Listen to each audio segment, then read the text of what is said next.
আপনি যদি একজন ব্রাজিল ফ্যান হয়ে থাকেন তাহলে এই স্কটল্যান্ড ম্যাচের পর থেকে স্বপ্ন দেখা শুরু করে দিতেই পারেন। এই ম্যাচের পর কারণ আনচেলত্তি বলেছেন we are A team now. Brazil এখন আর 11 জন ইন্ডিভিজুয়াল প্লেয়ারের একটা মিশ্রণ নয়, ব্রাজিল এখন একটা পরিপূর্ণ টিমে পরিণত হয়েছে। নকআউটের ঠিক আগে ব্রাজিল ফ্যানরা যা যা কিছু চেয়েছিলেন সব কিছুই তারা পেয়ে গিয়েছেন এই ম্যাচের মাধ্যমে। সেটা ভিনিসিয়াস জুনিয়রের সেই রাজকীয় আসনে প্রতিষ্ঠা পাওয়া কিংবা নেইমারের অসাধারণ এক প্রত্যাবর্তন হোক, তাছাড়া কারণ আনচেলত্তির দুর্দান্ত ট্যাকটিক্যাল ফরমেশনের পাশাপাশি দলের প্রত্যেক প্লেয়ারের নিজের জান লড়িয়ে খেলা। লম্বা সময় ধরে ব্রাজিল গ্রুপ স্টেজের শুরুটা খুব ভালোভাবেই করে, কিন্তু এরপরে তাদের পারফরমেন্সের গ্রাফ ডাউন যেতে থাকে। এই বিশ্বকাপের সম্ভবত এক্সেপশন আমরা দেখতে পাচ্ছি, যেখানে প্রথম ম্যাচে বাজে শুরুর পর আস্তে আস্তে তাদের গ্রাফটা উন্নতির দিকে যাচ্ছে। প্রতিটা ম্যাচে ব্রাজিল কোনো না কোনো অ্যাসপেক্টে উন্নতির চেষ্টা করছে।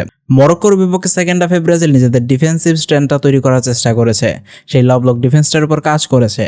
হাইতি ম্যাচে ব্রাজিল নিজেদের মিডফিল্ডের মধ্যে কম্বিনেশনটা বাড়াতে পেরেছে এবং সেকেন্ডারদে সম্পূর্ণরূপে একটা লব ব্লক ফুটবল খেলতে পেরেছে। আর স্কটল্যান্ড ম্যাচের মাধ্যমে ব্রাজিল নিজেদের হাই প্রেসটাকে কাজে লাগিয়ে নিল। স্কটল্যান্ড ম্যাচের মাধ্যমে ব্রাজিল তাদের ভার্টিক্যাল ফুটবলকে একটা চূড়ান্ত লেভেলে নিয়ে গেল।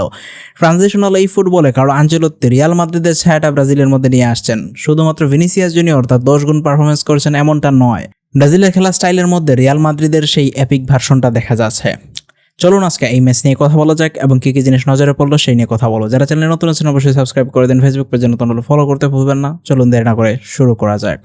প্রথমত ভিনিসিয়াস জুনিয়র সম্পর্কে কথা বলতেই হয়। টানা 3 ম্যাচে গোল করলেন, তা করলেন এই ম্যাচে একটা হ্যাট্রিক। গোলটা যদি বাতিল না হতো, যেটা আনজাস্টিফাইডই ছিল, ব্রাজিল 1958 সালে পেলের সেই জাদুকরী হ্যাট্রিকের পর আরও একটি হ্যাট্রিক পেতে পারত, কিন্তু শেষ পর্যন্ত ভাগ্য ভিনিসিয়াসের সায় দিল না। তবু ভিনিসিয়াস এই ম্যাচের মাধ্যমে একটা এলিট লিস্টে নিজের নাম করে নিয়েছে। টানা 3 ম্যাচে ব্রাজিলের হয়ে গোল করার যেই এলিট লিস্টে ভিনিসিয়াস জুনিয়র এখন একটা অনন্য নাম। এখানে বাকি 4 জন হচ্ছেন 1970 বিশ্বকাপে প্রতি ম্যাচে গোল করা জাইরজিনহো, 1994 বিশ্বকাপে ব্রাজিলের রত্ন রোমারিও এবং 2002 সালে ব্রাজিলের 2 প্রাণভোমরা রিভালদো এবং রোনালদো। ভিনিসিয়াস জুনিয়র নিজেকে প্রমাণ করছেন, তিনি তার 10xটা দিতে চলেছেন এবং তিনি এবার ভ্যালেন্ডিওরটা নিজের করে নিতে চান। অপর দিক দিয়ে এই ম্যাচে আরও বড় নিউজ হচ্ছে নেইমারের প্রত্যাবর্তন। নেইমারের এই প্রত্যাবর্তনের মাধ্যমে 3 বছর পর ব্রাজিল জার্সি গায়ে তিনি মাঠে নামলেন।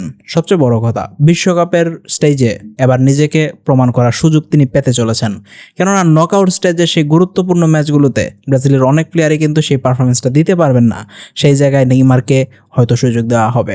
ব্রাজিল এই ম্যাচে অনেক কিছু ট্রাই করেছে। প্রথমত যে জিনিসটা নিয়ে কথা বলতেই হয়, ব্রাজিল এই ম্যাচটা কন্ট্রোল করেছে, ব্রাজিলের মিডফিল্ড ফাংশন করেছে। ব্রাজিলের সবচেয়ে বাজে প্লেয়াররাও এই ম্যাচে পারফর্ম করে এসেছে। ড্যানিলো ব্রাজিলের সবচেয়ে হাই স্পিড ফুটবলার ছিল। যদিও রাইট উইং দিক দিয়ে ড্যানিলো ডিফেন্সিভ দিক দিয়ে উইকনেস দেখিয়েছে, কিন্তু ওভারঅল তার পারফরমেন্স এই সম্পূর্ণ বিশ্বকাপ জুড়ে ছিল দুর্দান্ত। ব্রাজিলের শুরুর দিকে যদি আমরা চিন্তা করি, ব্রাজিল প্রথমেই হাই প্রেসিং ফুটবল খেলার চেষ্টা করেছে এবং স্কটল্যান্ডের সেই ডিফেন্সিভ মিস্টেকের মাধ্যমে রায়ান একটা দুর্দান্ত অ্যাসিস্ট করেন, সেখান থেকে গোল করেন ভিনিসিয়াস জুনিয়র। অর্থাৎ ব্রাজিলের যে হাই প্রেস, যেটা আমরা প্রথম 2 ম্যাচে খুঁজেই পাইনি, সেটা এই ম্যাচে পরিপূর্ণরূপে নিজেকে প্রমাণ করতে পেরেছে। ব্রাজিলের হাই প্রেসিং ফুটবলটা সব দলের বিপক্ষে হয়তো তারা খেলবে না, কিন্তু যখনই ব্রাজিল হাই প্রেসিং ফুটবলে খেলবে সেখানে এইরকম আরও অনেকগুলো গোল ভিনিসিয়াস জুনিয়র অর্জন করতে চলেছেন। দ্বিতীয়ত, এই ম্যাচে আমরা শুরুর দিকে দেখতে পাই ব্রাজিল অনেকটা 3 ডিফেন্ডার ফরমেশনে চলে গিয়েছে, যেখানে ডগলাস সান্তোস অনেকটা অ্যাটাকিং উইঙ্গারের মতো খেলার চেষ্টা করছেন এবং তিনি অনেকটা অ্যাডভান্স খেলার চেষ্টা করেছেন। অপর দিক দিয়ে ড্যানিলো অনেক কম ওভারল্যাপ করেছেন। ওভারঅল আপনি ম্যাচের এই শেপটা দেখলেই বুঝতে পারছেন ব্রাজিল অনেকটা 3 ডিফেন্স একটা স্টাইলে চলে গিয়েছে, যেখানে মিডফিল্ডে ব্রাজিল প্লেয়ার বাড়ানোর চেষ্টা করছে। তাছাড়া অনেক সময় আমরা ম্যাথিয়াস কুনহাকে নিচে নেমে এসে মিডফিল্ডকে সাহায্য করতে দেখতে পেয়েছি। কুনহার এই ভার্সিটিলিটির কারণে ব্রাজিলের যে মিডফিল্ডটা আছে সেটা অনেকটা বেশি নিউমেরিক্যাল সুপ্রিমেসি পেয়ে যায়। ফলশ্রুতিতে ব্রাজিল স্পেস কভার করতে পেরেছে, তাদের মধ্যে ডিস্টেন্স অনেক কম ছিল, তাদের মধ্যে ভালো একটা কম্বিনেশন ছিল। আর ব্রুনো গিমারেস পাকেতা তাদের সেরা ম্যাচগুলোর একটি কাটিয়েছে। বিশেষ করে ব্রুনোর কথা তো বলতেই হয়, এরা তার সবচেয়ে সেরা ম্যাচ ছিল ব্রাজিল জার্সিতে। এখানে সে দুর্দান্ত কিছু বল বের করতে পেরেছে। তার স্ক্যানিং অ্যাবিলিটি বলুন কিংবা ডিফেন্সে ব্রাজিলকে সাহায্য করা, দুইটি ছিল দুর্দান্ত। কাসেমিরো আরেকটি ম্যাচ খেলেছে যেখানে সে ডিফেন্সকে শিল্ড করতে পেরেছে, যদিও কাসেমিরোর কাছ থেকে আরও একটু বেশি অ্যাটাকিং আউটপুট আমরা আশা করি। এই ম্যাচে ব্রাজিলের মিডফিল্ডটা অনেক বেশি নিজেদের মতো কম্বিনেশন তৈরি করতে পেরেছে, সাজিয়ে গুছিয়ে নিতে পেরেছে, ম্যাচটাকে কন্ট্রোল করতে পেরেছে। ভিনিসিয়াস জুনিয়র একদিক দিয়ে গোল করেছেন, ব্রুনো গিমারেজ ম্যাচের টেম্পো নিয়ন্ত্রণ করেছেন, লুকাস পাকেতা দুর্দান্ত স্কিলসের মাধ্যমে ব্রাজিলকে আক্রমণে সাহায্য করেছেন, আর কাসেমিরো ব্রাজিলের ডিফেন্সকে শিল্ড করেছেন। ওভারঅল ব্রাজিল একটা কমপ্লিট ম্যাচ খেলতে পেরেছে। ব্রাজিলের শুরুতে যে হাই প্রেসিং ফুটবল দেখা গিয়েছে সেখানে আরেকটা জিনিস ক্লিয়ারলি দেখা গিয়েছে, সেটা হচ্ছে পিন টু পেন প্রেস। প্রতিটা প্লেয়ারের সাথে কোনো না কোনো মার্কার ব্রাজিল রাখছিলই। এর মাধ্যমে দেখা যাচ্ছিল ব্রাজিল প্রত্যেকটা প্লেয়ারকে মার্ক করতে পারছে এবং এই হাই প্রেসিং ফুটবলটা অনেকটা গ্যাগ অ্যান্ড প্রেসিংকে মনে করিয়ে দেয়। তাছাড়াও ব্রাজিল এই ম্যাচে পরিপূর্ণ একটা লবলক ফুটবল উপহার দিয়েছে। ব্রাজিল স্কটল্যান্ডকে ম্যাচটা খেলতে দিয়েছে, তারা পিছনে নেমে এসে লবলক ফুটবলের মাধ্যমে 4-4-2 ফরমেশনে নিজেকে প্রতিষ্ঠা করতে পেরেছে এবং সামনে স্কটল্যান্ডকে খেলতে দিয়েছে। কারণ আনচেলত্তি রিয়াল মাদ্রিদের সময় আমরা এরকম দেখতে পেয়েছি। ম্যানচেস্টার সিটির বিপক্ষে অনেকগুলো ম্যাচে রিয়াল মাদ্রিদ শুধুমাত্র ডিফেন্সিভ খেলা খেলেই ম্যাচটা জিতে নিয়ে এসেছে। সো এইটা আমরা অনেক বড় দলগুলোর বিপক্ষে দেখতে পাবো ব্রাজিলের এই লবলক ফুটবলটা, সেটা আর্জেন্টিনা হোক, ফ্রান্স হোক কিংবা স্পেনের মতো দল হোক। ড্যানিলো ম্যাচের শেষেও কিন্তু এই কয়েকটা টপিক নিয়ে কথা বলেছে। ব্রাজিল জাতীয় দল এখনও ততটা ম্যাচিউর না যতটা আর্জেন্টিনা কিংবা ফ্রান্সের মতো দল, কিন্তু এই দলগুলোর বিপক্ষে ব্রাজিল লবলক ফুটবল খেলবে এবং তাদেরকে খেলতে দিবে। ভাই তারা খেল, আমরা পেছনে ডিফেন্স করছি, সিম্পল একটা ট্যাকটিক্স। এখন আসা যাক মূল কথায়। ব্রাজিল এই ম্যাচে অনেক উন্নতি করেছে। ব্রাজিল এই ম্যাচে লং বল এবং থ্রু পাসের উপর অনেক বেশি গুরুত্ব দিয়েছে। তারা খুবই তাড়াতাড়ি ট্রানজিশন করার চেষ্টা করেছে। বিল্ড আপের ক্ষেত্রেও তারা কুইকনেস দেখিয়েছে। স্কটল্যান্ডের ডিফেন্সের উপর প্রেশার তৈরি করার ক্ষেত্রে ব্রাজিলের দুইজন উইঙ্গার দুর্দান্ত পারফর্ম করেছেন।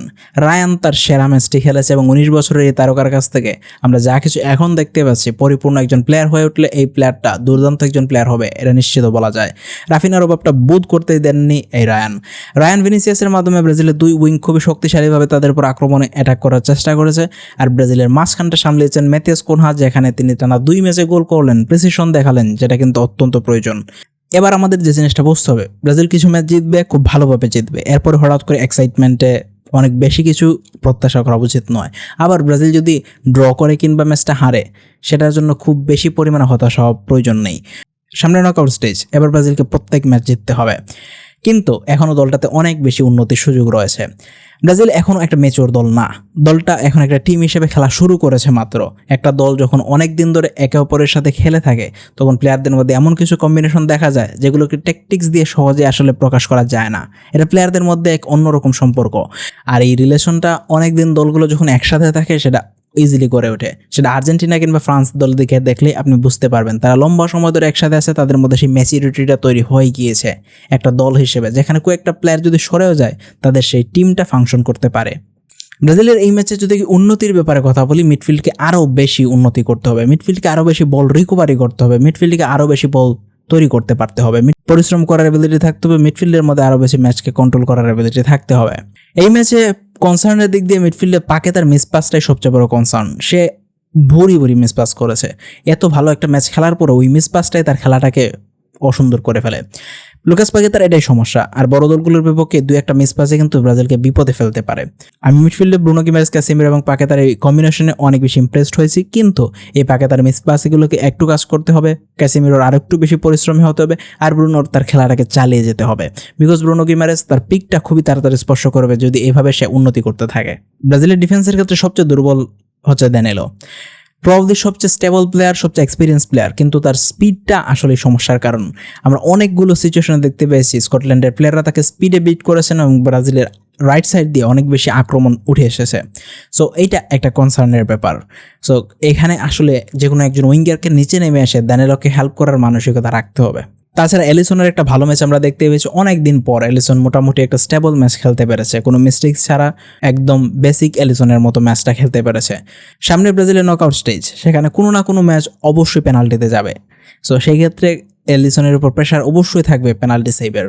ব্রাজিল উন্নতি করেছে, কিন্তু তাদের আরও বেশি উন্নতি করতে হবে। বিশ্বকাপ জিততে গেলে এখনও যে ধরনের ম্যাচুরিটি দলের মধ্যে যে ধরনের আন্ডারস্ট্যান্ডিং প্রয়োজন, সেগুলো এখনও ব্রাজিলের মধ্যে গড়ে ওঠেনি। কিন্তু কার্লো আনচেলত্তি যে স্পেসে এগিয়ে চলেছেন, যে প্রতিটা ম্যাচে আমরা যে উন্নতি দেখতে পাচ্ছি, ব্রাজিল সেখানে পৌঁছে যাবে, খুবই তাড়াতাড়ি পৌঁছে যাবে। সো এই ম্যাচটা থেকে ব্রাজিল অনেক কিছু লার্ন করতে পেরেছে, ট্যাকটিক্যাল দিক দিয়ে সুপিরিয়রিটি দেখিয়েছে। আপনার কি মনে হয় এই ম্যাচটা আপনার কেমন লেগেছে কমেন্টে জানাতে ভুলবেন না। এর পরবর্তীতে ব্রাজিলের নকআউট স্টেজের ম্যাচ হতে চলেছে 29 তারিখ রাত 11টায়, যেখানে ব্রাজিল মুখোমুখি হতে পারে আইদার জাপান অথবা নেদারল্যান্ডসের বিপক্ষে। সেক্ষেত্রে জাপানের বিপক্ষে ম্যাচটা হওয়ার সম্ভাবনা অনেক বেশি। So thank you for watching this video.